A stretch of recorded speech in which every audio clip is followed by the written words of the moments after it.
आज हम एक ऐसी कहानी को समझने वाले हैं जिसमें डर किसी ऐप या वायरस के जरिए नहीं, बल्कि एक पुराने भूले बिसरे फोन कॉल के जरिए किसी की जिंदगी में दाखिल होता है। चलिए देखते हैं कि कैसे एक बिल्कुल साधारण सी चीज खौफ का सबसे बड़ा जरिया बन सकती है। जरा सोचिए, हमारे फोन, लैपटॉप, ये सब हमारी जिंदगी का एक अहम हिस्सा है। हम इन पर भरोसा करते हैं। लेकिन क्या हो अगर इनमें से ही कोई एक चीज किसी दूसरी अनजानी और डरावनी दुनिया का दरवाजा बन जाए? बस यही एक सवाल हमारी आज की कहानी की जड़ है।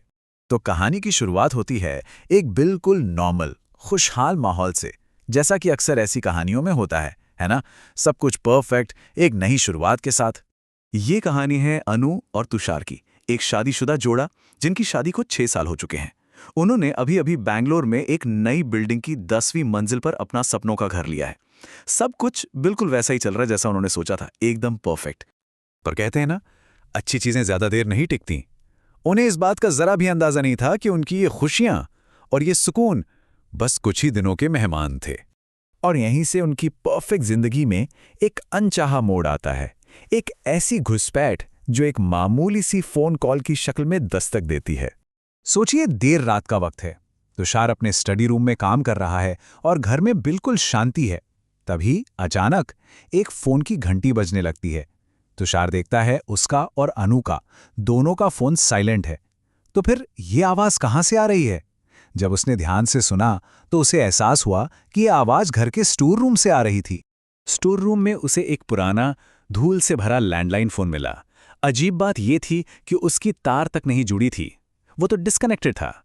डिस्प्ले पर बस 00000 लिखा था। भला एक बंद पड़ा फोन कैसे बच सकता है? तुषार ने सोचा शायद कोई खिलौना होगा और इस बात को नजरअंदाज करके वापस काम में लग गया। लेकिन अगली रात फिर वही हुआ। जब अनु सो रही थी, फोन की घंटी फिर से बजने लगी।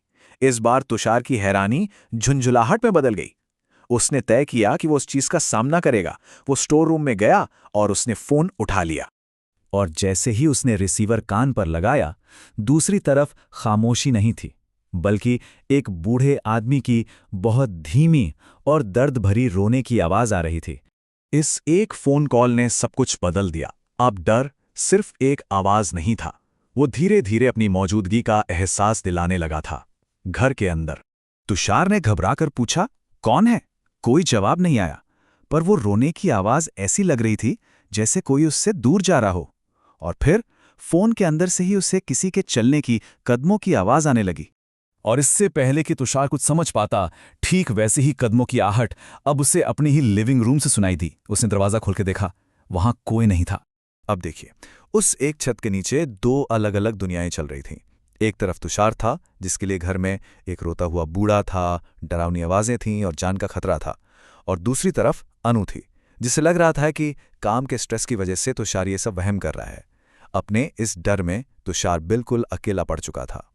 आखिरकार तुषार के सब्र का बांध टूट गया। एक रात वो गुस्से और हताशा में स्टोर रूम की तरफ भागा, उस फोन को उठाया और दीवार पर पटक पटक कर उसके टुकड़े टुकड़े कर दिए। और फिर उन टुकड़ों को 10वीं मंजिल की बालकनी से नीचे फेंक दिया। उसे लगा प्रॉब्लम सॉल्व हो गई। लेकिन क्या सच में? एक पल के लिए घर में शांति छा गई। ऐसा लगा जैसे उस फोन के साथ ही सारा डर भी घर से बाहर चला गया है। पर यह तो तूफान से पहले की शांति थी। असली आतंक तो अगली सुबह सामने आने वाला था।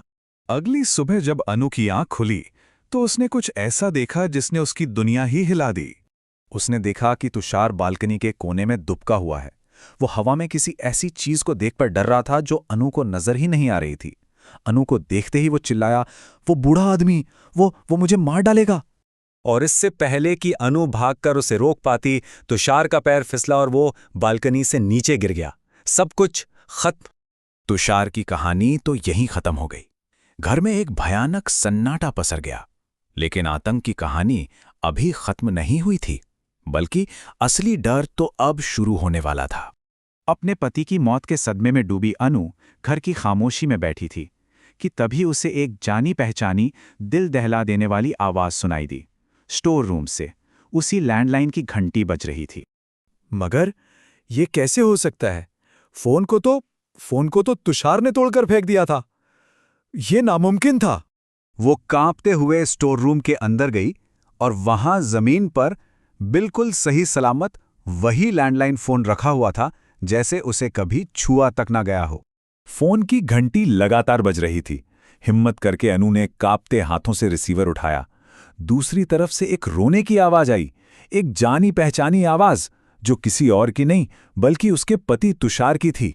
और ये कहानी हमें यहीं एक भयानक सवाल के साथ छोड़ जाती है कि क्या उस फोन में पहले से कोई बुरी आत्मा थी, या फिर वो फोन ही अपने शिकार की आत्मा को अपने अंदर कैद कर लेता है।